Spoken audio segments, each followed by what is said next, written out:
জলে এবং স্থলে যত বিপর্যয় ছড়িয়ে পড়েছে এগুলো মানুষের হাতের কামাই। তার মানে যত ফাসাদ ছড়াবে সবকিছু আল্লাহর পক্ষ থেকে নয়, এখানে মানুষেরও হাতের কামাই থাকবে। এখন আপনি দেখেন পরিবেশ দূষণ করছে কারা? মানুষ। বনভূমি উজাড় করছে কারা? মানুষ। এই যে কার্বন মনোক্সাইডের পরিমাণ বাড়ছে বাতাসে, এগুলো কারা বাড়াচ্ছে? জিন, মানুষ। অর্থনীতির মধ্যে ফাসাদ কে করছে? সুদের মধ্য দিয়ে অর্থনৈতিক সিস্টেমে ফাসাদ কে ডেকে এনেছে? মানুষ। যাকাত বন্ধ করছি কারা? আমরা, তাই নয় কি? আপনি দেখেন সোশ্যালি যে সমস্যাগুলো হচ্ছে, এই যে জমি নিয়ে সমস্যা, আত্মীয়তার বন্ধন নিয়ে সমস্যা, টাকা পয়সার সমস্যা, পদের লড়াই, ক্ষমতার লড়াই, কারা করছে এগুলা? জিন, শয়তান, মানুষ। এটা হচ্ছে কোরআনের এই আয়াতের ব্যাখ্যা, যে জলে এবং স্থলে যত বিপর্যয় এগুলো মানুষের হাতের কামাই। তার মানে মানুষেরও এখানে প্রচন্ড রকম দোষ আছে, অন্যথা আল্লাহ পাক তো আর এখানে এমনি এমনি গজব পাঠাতেন না।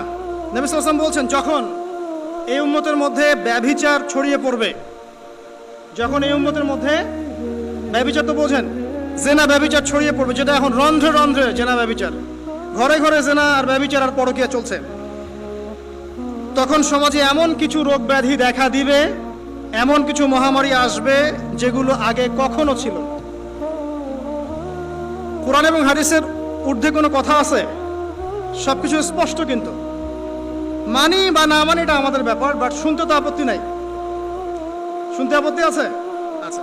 2 নাম্বার, যখন এই উম্মতের মানুষ মাপে কম দেওয়া শুরু করবে, যখন আমি বললাম না মাপে কম দেওয়া, একটা হাদিস শোনাবো, মাপে কম দেওয়া শুরু করবে, তখন এই উম্মতের মধ্যে দুর্ভিক্ষ দেখা দিবে। কি দেখা দিবে? দুর্ভিক্ষ দেখা দিবে, এবং তাদের উপরে অত্যাচারী বাদশার শাসন চাপিয়ে দেওয়া হবে। তাহলে আমরা বেশি করে মাপে কম দিব নাকি? ইনসাফের সাথে ব্যবসা করেন, আল্লাহ পাক তৌফিক দান করুন। 3 নাম্বার, যখন এই উম্মতের মানুষ যাকাত দেওয়া বন্ধ করে দিবে, যখন এই উম্মতের মানুষ যাকাত দেওয়া বন্ধ করে দিবে, তখন আসমান থেকে আল্লাহ বৃষ্টি বন্ধ করে দিবেন। হাদিসের শেষ অংশে আছে, যদি জমিনের মধ্যে পশু পাখি এরা না থাকতো তাহলে আল্লাহ পাক আদৌ কখনো বৃষ্টি দিতেন না। তাহলে আমরা কি যাকাত দেওয়া বন্ধ করে দিব? চালু করবো ইনশাআল্লাহ। 4 নাম্বার, যখন এই উম্মতের মানুষ আল্লাহ এবং তার রাসূলের সাথে বিশ্বাসঘাতকতা করবে, এটা আপনারা বোঝেন, আল্লাহ এবং তার রাসূলের সাথে বিশ্বাসঘাতকতা করবে, তখন আল্লাহ পাক তাদের উপরে অমুসলিমদের আধিপত্য চাপিয়ে দিবেন। নেন, যখন আল্লাহ এবং তার রাসূলের সাথে বিশ্বাসঘাতকতা করবে এই উম্মতের মানুষ, তখন অমুসলিমদের ভয় এবং শাসন এবং তাদের যে আগ্রাসন, এটা আল্লাহ পাক মুসলিমদের উপরে চাপিয়ে দিবে, তা আল্লাহ চাপিয়ে দিবে। আর সর্বশেষ, যখন এই উম্মতের মানুষের আল্লাহর কিতাবকে রেসপেক্ট করবে না, সম্মান করবে না এবং এর বিধানগুলোর কোনো পরোয়া করবে না, আল্লাহ পাক তখন মুসলিমদের মাঝে আপোষে মারামারি ক্রন্দন লাগিয়ে দিবেন। নেন, আর হাদিসের দরকার আছে? নাই। আরেকটা হাদিস শোনাই, শেষ, এটা লাস্ট। এই হাদিসের রাবি হচ্ছেন হুযায়ফা রাদিয়াল্লাহু আনহু। এটাও তিরমিজিতে আছে, 2169 নম্বর হাদিস। নবীজি বলছেন, লা তা'মুরুন্না বিল মা'রুফ, তোমরা অবশ্যই সৎ কাজের আদেশ করবে। মুসলিমরা তোমরা অবশ্যই সৎ কাজের আদেশ করবে। ওয়ালা তানহাউনা আনিল মুনকার, এবং তোমরা অবশ্যই মন্দ কাজ থেকে মানুষকে নিষেধ করবে। আও লা ইউশিকান্না আল্লাহু আইয়াবআসা আলাইকুম ইকাবাম মিনহু, অথবা আমি তোমাদের প্রতি ভয় করছি আল্লাহ পাক তার পক্ষ থেকে তোমাদের উপর আযাব চাপিয়ে দিবেন। সুম্মা তাদউনাহু, এরপর তোমরা আল্লাহকে ডাকবে, লা ইউস্তাজাবু দুআকুম, তোমাদের দোয়া তখন কবুল হবে না। এখানে আযাব নাজিলা একটা কারণ পেলাম, যখন সৎ কাজের আদেশ, অসৎ কাজের নিষেধ আমরা ছেড়ে দিব, আল্লাহর পক্ষ থেকে গজব মাস্ট বি আসবে, এবং তখন মানুষ দোয়া করবে, আল্লাহ এই দোয়া কবুল করবেন না। এখন এগুলো হলো যদি আল্লাহর পক্ষ থেকে গজব হয় তাহলে এই বিষয়। আর এমন হতে পারে যে আল্লাহর পক্ষ থেকে পরীক্ষা, যদি আল্লাহর পক্ষ থেকে পরীক্ষা হয় তাহলে সুসংবাদ আছে। আল্লাহ পাক সূরাতুল বাকারা 155 নম্বর আয়াতে বলছেন যে লানাবলুওয়ান্নাকুম বিশাইইন মিনাল খাউফি ওয়াল জু'i, অবশ্যই অবশ্যই আমি আল্লাহ তোমাদেরকে পরীক্ষা করব। আর পরীক্ষা কাদের উপরে আসবে? যারা মুমিন তাদের উপরে, যারা আল্লাহ পাকের বিধিবিধান মেনে চলছে, আল্লাহর গজব নাজিলের মাধ্যম বানাচ্ছে না, তাদের উপরে পরীক্ষা আসবে। তো আমরা আগে চিন্তা করব যে আমরা এদের কাতারে পড়ি কি না। আর যদি পড়ি তাহলে এই সলিউশন, যদি আল্লাহ পাক আমাদেরকে পরীক্ষা করেন বিপদ দিয়ে বালা মুসিবত দিয়ে, তাহলে আল্লাহ বলছেন অবশ্যই আমি তোমাদেরকে পরীক্ষা করব মিনাল খাউফি, কিছু ভয় দিয়ে, ওয়াল জুই, এবং ক্ষুধা দিয়ে পরীক্ষা করব, ওয়া নাকসি মিনাল আমওয়ালি ওয়াল আনফুস, তোমাদের নফস জানমালের ক্ষতি দিয়ে পরীক্ষা করব, ওয়াস-সামারাত, এবং ফসল ফলাদির ক্ষতি দিয়ে আমি তোমাদেরকে পরীক্ষা করব, ওয়াবাশশিরিস সাবিরিন, যারা সবর করবে এদের জন্য সুসংবাদ। এরা কারা? যারা বলে ইন্না লিল্লাহ ওয়া ইন্না ইলাইহি রাজিউন, আমরা আল্লাহর জন্য, আমরা আল্লাহর দিকে ফিরে যাব। তাহলে যদি আল্লাহর পক্ষ থেকে পরীক্ষা হয়ে থাকে তাহলে আমরা সবর করবো ইনশাআল্লাহ তাআলা। আল্লাহ পাক বলছেন 5টা বিষয় দিয়ে আল্লাহ পাক পরীক্ষা করবেন: জানের ক্ষতি, মালের ক্ষতি, ভয়, ক্ষুধা এবং ফসলের মাধ্যমে। এরপর যারা সবর করবে তাদের জন্য অনেক পুরস্কার আছে। আল্লাহ পাক বলছেন যে যখন আল্লাহ পাক কোনো কওমের কল্যাণ চান, যখন আল্লাহ পাক কোনো কওমের কল্যাণ চান, আল্লাহ রাব্বুল আলামিন সেই কওমকে বিপদ আপদ বালা মুসিবত দিয়ে পরীক্ষা করেন। যখন আল্লাহ পাক কোনো মুসলিম কওমের কল্যাণ চান তখন আল্লাহ পাক তাদেরকে বিপদ আপদ বালা মুসিবত দিয়ে পরীক্ষা করেন। বুখারীর মধ্যে একটা হাদিস এসেছে 5642 নম্বর। নবী করিম সাল্লাল্লাহু আলাইহি ওয়াসাল্লাম বলেছেন যে একজন মুসলিম ব্যক্তির যদি কোনো ক্লান্তি হয়, অথবা কোনো অসুখ হয়, রোগ হয়, অথবা দুশ্চিন্তা হয়, এমনকি যদি তার পায়ে একটু কাটাও বিধে, আল্লাহ রাব্বুল আলামিন এই ওসিলায় তার গুনাহগুলোকে মাফ করে দেবেন ইনশাআল্লাহ। তাহলে আল্লাহ পাকের যদি পরীক্ষা হয়, আমরা সবর করি, তাহলে আমরা এই বেনিফিট পাবো ইনশাআল্লাহ, এই ফজিলত পাবো ইনশাআল্লাহ।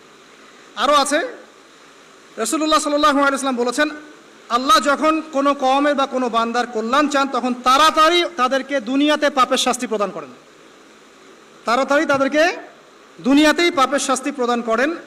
আর যখন আল্লাহ পাক কোনো কওমের অমঙ্গল চান তখন তাদেরকে অবকাশ দিতে থাকেন। এরপর কিয়ামতের দিন আল্লাহ পাক তাদেরকে পূর্ণ মাত্রায় ধরবেন। অতএব যখন কোনো জাতির পরীক্ষা চলে আসে তারা যেন ধৈর্য ধারণ করে, আর যারা আল্লাহর পরীক্ষা অসন্তুষ্ট হবে আল্লাহ পাক তাদের প্রতি অসন্তুষ্ট হবেন। এটা একটা হাদিস, এটা মুসলিমে এসেছে 2396 নম্বর হাদিসে। একটা বলে শেষ করছি যে রাসূলুল্লাহ সাল্লাল্লাহু আলাইহি ওয়াসাল্লাম বলেছেন মুমিন পুরুষ এবং নারীর জন্য, মুমিন পুরুষ এবং নারীদেরকে তাদের জান, মাল, সন্তান সন্ততি, ধন সম্পদ এগুলো দিয়ে ক্রমাগত পরীক্ষা করা হতে থাকে। এমনকি সে যখন ইন্তেকাল করে তখন নিষ্পাপ হয়ে আল্লাহর সাথে সাক্ষাৎ করে। এই পরীক্ষাগুলোর মধ্য দিয়ে আল্লাহ পাক এই গুনাহগুলোকে মাফ করে দেন। তো আমরা আশা করি যে আল্লাহ রাব্বুল আলামিন আমাদের উপরে গজব পাঠাবেন না যদি আমরা আল্লাহ পাকের সাথে শিরিক না করি, আমরা যদি অত্যাচার না করি, জুলুম না করি, ফাসাদ না ছড়াই, মাপে কম না দেই, আমরা যদি আমানতের খেয়ানত না করি, আমরা যদি আল্লাহ এবং তার রাসূলের বিধিবিধানগুলো মেনে চলে, ইনশাআল্লাহ তাআলা আল্লাহ পাক আমাদের উপরে গজব পাঠাবেন না। তখন আমরা পরীক্ষায় পড়তে পারি, আর পরীক্ষায় পড়লে আমরা সবর করব। 2 নম্বর কাজ হলো তওবা করব।